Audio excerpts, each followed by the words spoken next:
So guys, সময়টা ছিল কয়েকদিন আগের ঘটনা, যখন আমি গেছিলাম একটা সমুদ্রের পাড়ে।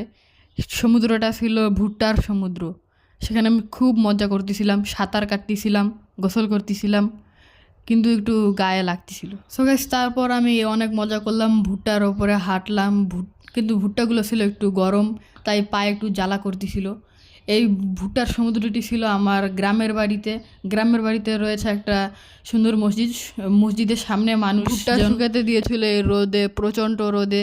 তাই আমরা এখানে একটু ঘুরতে আসলাম। দেখি যে পুরো সমুদ্র বয়ে গেছে এখানে, এত সুন্দর, এত অপূর্ব। এই যে গাইস দেখো, এগুলো হলো ভুট্টা। আমাদের গ্রামের বাড়ির ভুট্টা এরকম হয়ে থাকে, যেগুলো আমরা খাই। আসলে দেখতে খুব সুন্দর লাগতেছিল।